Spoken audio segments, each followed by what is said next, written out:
Hey there, beautiful souls. Welcome back to another episode of the Heyman Adventure. I'm Terrence, and let me just say, I'm absolutely thrilled to have you with us today. Whether you're a long-time listener or it's your first time tuning in, give yourself a pat on the back because you're about to embark on an enlightening journey. Now, if you've been keeping up with our episodes, you know we've dabbled in some truly eye-opening topics. We've unraveled the intricacies of TV mounting, that hidden art form. We've navigated the often befuddling labyrinth that is flat-pack furniture. Who knew an Allen wrench could hold so much power, right? But today, my friends, we're stepping into a realm that holds a special place in my heart. We're exploring how wall art and mirror hanging can absolutely, no exaggeration here, transform the spaces we live and work in. You see, art and mirrors aren't just what you add after everything is done. They aren't mere afterthoughts. No, they're far more pivotal than that. These are the elements that tell your story, that reflect your persona, that give glimpses into your soul. I mean, think about it. What's the first thing you notice when you walk into a room? It's rarely the couch, right? Art can amplify the mood you're trying to create. It can elicit emotions, take you back to memories tucked away in the crevices of your mind, and heck, it can even provoke interesting conversations. How many times have you heard, "Oh, I love that painting. Where did you get it?" at a gathering? And mirrors, let's not underestimate them. They're not just for checking your hair. They can create depth, bring in light, and truly open up a space. So, why don't you go ahead and make yourself comfortable? Pour yourself a cup of tea, coffee, or hey, even a glass of wine. I won't judge. We're about to embark on an enlightening exploration into the transformative power of wall art and mirrors. You won't want to miss this. Let's take a journey.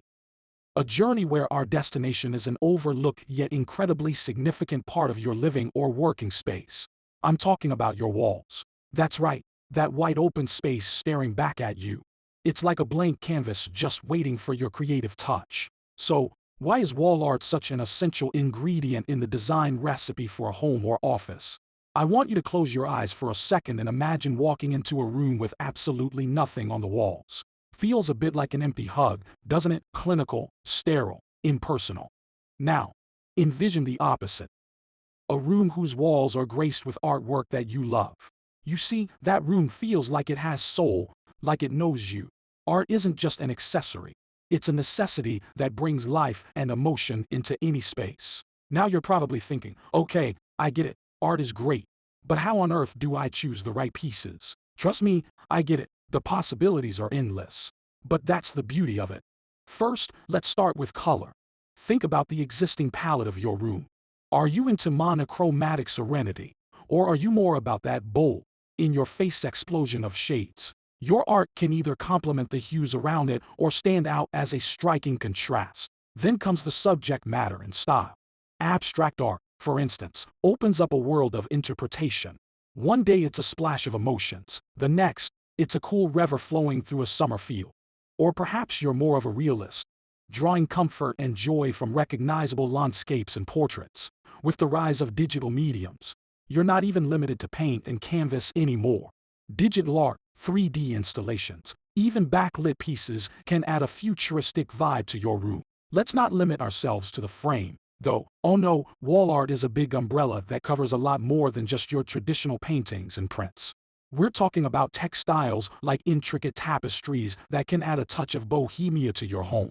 Sculptures that jut out of the wall, offering not just a visual but a tactile experience. Consider even things like ornate masks, antique signs, or musical instruments.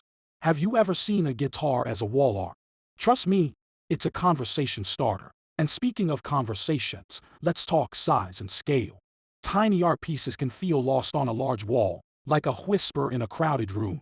Conversely, a gigantic mural in a small room can be overwhelming, drowning out all other design elements. Like Goldilocks, you need to find the art that's just right for your space. But let's not forget, in the end, it's all about you, your home, your office, they're your stage.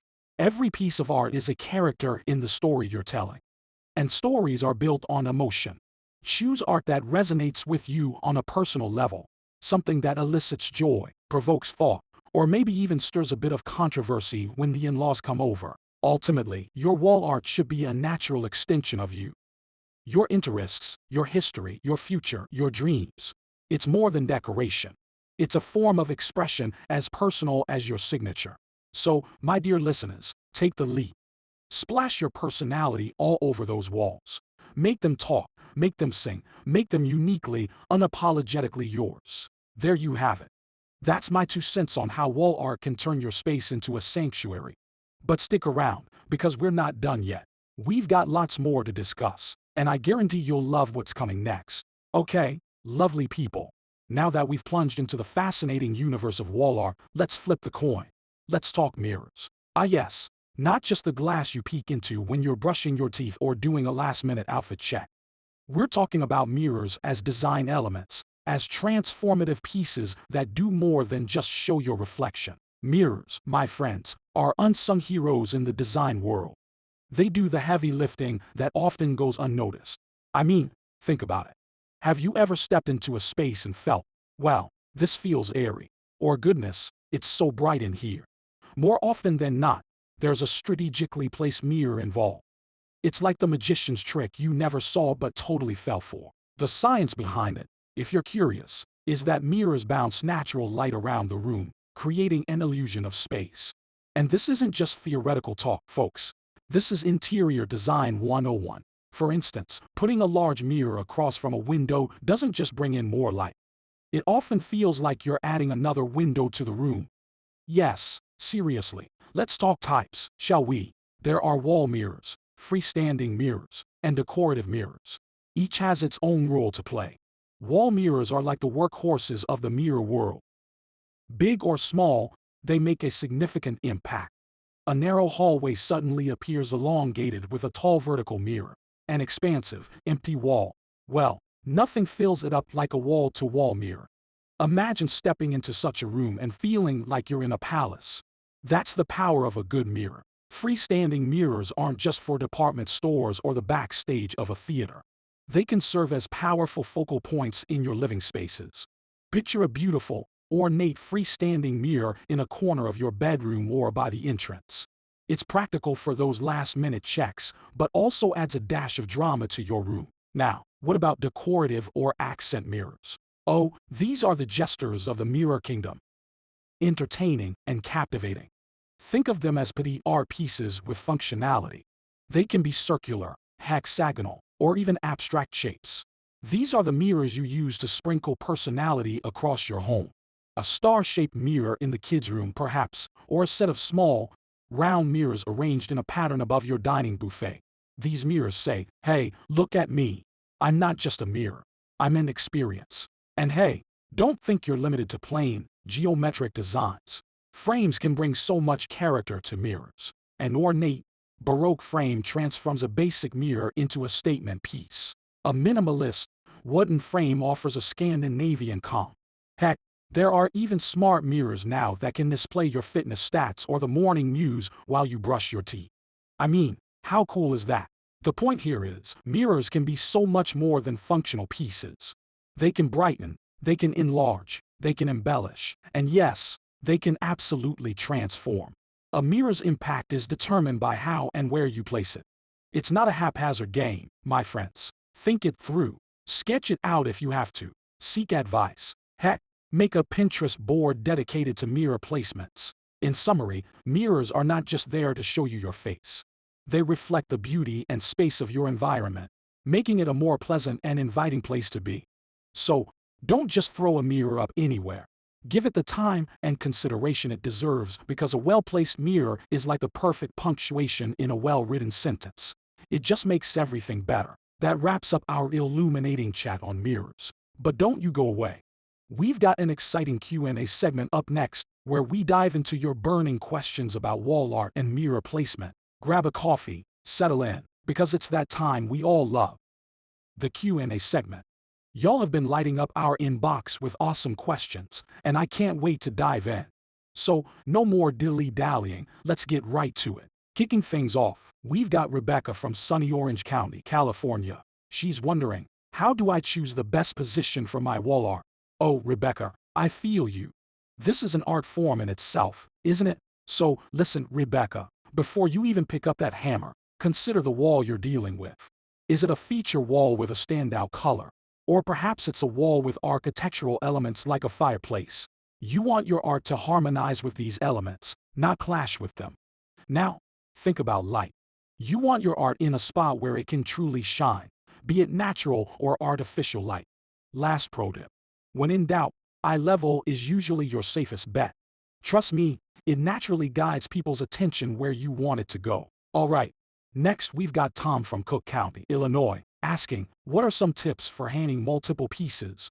Wow, Tom, you're really getting into the designer mindset, and I'm all for it. First things first, Tom, identify your anchor piece. That's your largest or most eye-catching work that's going to serve as the focal point. Position it centrally or a little off-center to give the arrangement some dynamic tension. Then build outward, keeping balance in mind. Oh, and if you're going for a grid layout, measure, measure, measure. Consistency is key. But if you're feeling a bit more whimsical, go for a salon style. It allows you to mix sizes, frames, and even styles. But, just a heads up, it still requires planning. Do some dry runs on the floor before you start making holes. We've got Emily from Fulton County, Georgia, curious about, is there a recommended height for hanging mirrors? Emily, mirrors are like the Swiss Army knife of decor, aren't they? Generally speaking, keep it eye level. But context matters, Emily. For a full-length mirror, make sure it's positioned to show your whole self. In the bathroom, the bottom of the mirror should sit just a few inches above the sink to fend off any splash damage. And here's a little inside secret for you. Use mirrors strategically to amplify light or highlight some other design feature in the room. Makes all the difference. Wow, we're just scraping the tip of the iceberg here, but we'll have to pause for now. But don't worry, we've got more of your questions coming right up. Stay tuned. So, we've got Mark from Wake County, North Carolina, who's in a bit of a pickle. He's asking, do I really need to find the studs in the wall to hang heavier items? Mark, my man, you're asking the golden question. Mark, buddy, it's a big yes from me. Finding the studs is non-negotiable for heavier items like large mirrors, bulky frames, or oversized wall art. The last thing you want is for your treasured pieces, or worse, your brand new TV, to go crashing down. Studs provide the support you need, making sure your wall hangings are as secure as Fort Knox. And let me tell you, when you go with professional installers like us, we bring in the big guns. High-end stud finders that take the guesswork out of the equation. Next, we've got Lisa from Hennepin County, Minnesota, wondering, how can I make my small room appear bigger with wall decor? Lisa, girl, you're talking design magic, and I am here for it. So Lisa, mirrors are your best friend. They reflect light and create the illusion of extra space.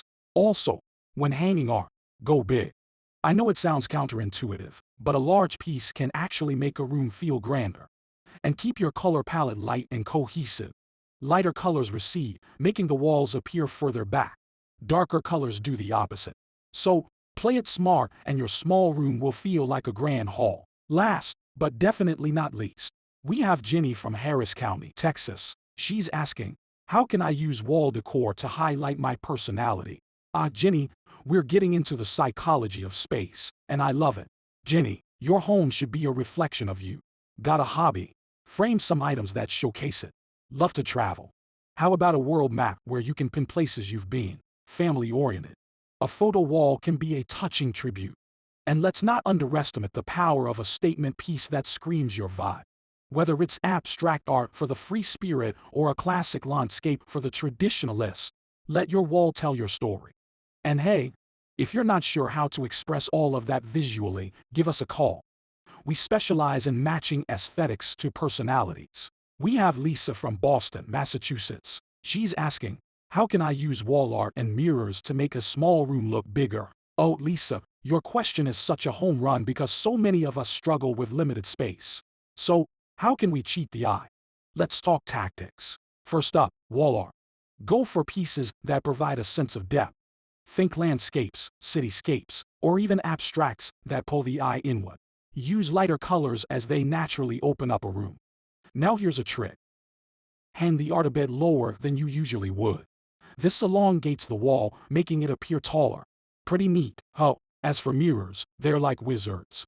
They manipulate light and create illusions. Place a large mirror on a wall opposite to a window. What this does is create a reflection that fools the eye into thinking there's another window on that wall. Puff. Your room just doubled in size. Okay, not really, but it will feel like it. Another trick. Use a decorative mirror with a lavish frame. Your eyes will naturally go towards it, detracting attention from the room's size. However, avoid going overboard. One strategically placed mirror is often more effective than a cluster of them. Remember, Lisa, these aren't just design tricks. They're small revolutions you're staging in your living spaces. The idea is to make the room not just look bigger, but feel bigger, airier, and more welcoming. Space isn't just physical, it's psychological too. All right, we've got another insightful question. This time it's from Alan in Austin, Texas. He wants to know, what are some unconventional materials and styles for wall art? I'm tired of canvas and frames. Wow, Alan, you're pushing the creative envelope. And I absolutely adore that. Who says wall art has to be a framed canvas or print? Right, let's break the mold. How about some textile art? Tapestries or macrame can add texture and warmth to your walls. They're not just eye-catching, they're touch-inviting. And then there's metal art. It has an industrial yet modern flair and can make a significant impact. The way metal catches light can transform the entire aura of a room. But hey, let's get even wilder. Have you ever considered using an old window frame as wall art? Or what about repurposed wooden pallets? You can paint them, stain them, or leave them raw for a rustic feel. And let's not forget the marvels of 3D art. Ceramic pieces, shadow boxes, or even architectural elements like cornices or salvaged wood pieces. Alan, the sky's the limit, my friend. Experimenting with unconventional materials allows you not only to express your unique style, but also to engage in a dialogue with the art itself. It's about crafting a space that resonates with your individuality while also surprising and delighting anyone who walks into it. Phew, that was a lot to unpack. And honestly, I wish we had even more time. Huge thanks to Mark, Lisa, and Jenny for throwing some fantastic questions into the mix. If you've got your own questions, you know the drill. Send them our way for a future episode. Wowza, folks, I've got to say, I'm both thrilled and a bit melancholy that we've reached the end of another riveting episode. It's like finishing a great book. You're satisfied, but also a bit sad it's over. Today, we delved deep into the world of wall decor, discussing everything from the anatomy of the perfect gallery wall to the nuances of mirror placement. It's been a jam-packed session, and I've loved every minute of it. Let me give you a taste of what's cooking for next week. Drum roll, please. We're stepping into the fascinating domain of single and multi-item assembly services. Yes, you heard that right. From the IKEA conundrums to the sophisticated, minimalist pieces that come with 1,000 bolts. You name it, we're diving into it. So pull out those screwdrivers and Allen wrenches. It's gonna be one heck of a ride. Now, a quick word on why you might want to consider us for all your mounting and decor needs. At Heyman Mount Install, we're not just about placing a screw or a nail into a wall. It's about an experience. A journey to transform your living space into an oasis of comfort and style. We offer more than just professional installation.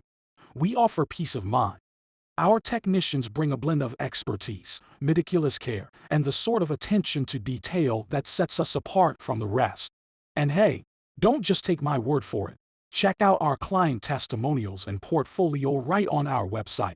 You'll see how we've transformed rooms into sanctuaries and empty walls into stories. And speaking of our website, bookmark it, people. It's HeymanMountInstall.com, your one-stop shop for all things decor. Our website is loaded with tips, testimonials, and a gallery of our past projects that showcase the quality and craftsmanship that goes into each job. It's also where you can reach out to us directly with questions or even share your wall mounting stories. We're all ears and always eager to connect with you. For our lovely listeners in Daphne, Fairhope, Alabama, and surrounding areas, we're your local experts. We're proud to serve our communities and add a little more beauty and function to your homes. If you've got questions, want to chat, or need a professional TV installer pronto, pick up the phone and dial 251-599-7732. And guess what? We have an online form on our website, making it even easier to get in touch. So why us? Why Heyman Mount Install? Because we get it. We understand that what we're mounting on your walls aren't just objects. They're extensions of you. Your tastes, your memories, your life. We approach every job with the same care and attention as if it were our own home. That's the Haim and Mount install difference. All right, before I get too sentimental here, let me wrap this up. If you've enjoyed this conversation as much as I have, do us a favor. Hit that like button and subscribe to the podcast and share your stories in the comments section. It means the world to us and helps other decor aficionados like yourself find this little nook of wisdom and inspiration. There you have it, everyone. Remember to keep those questions coming and keep pushing the boundaries of what your living space can be. Until next week, this is your host saying so long from yet another enlightening episode of the Haim Adventure. Stay curious, stay inspired, and above all, stay safe.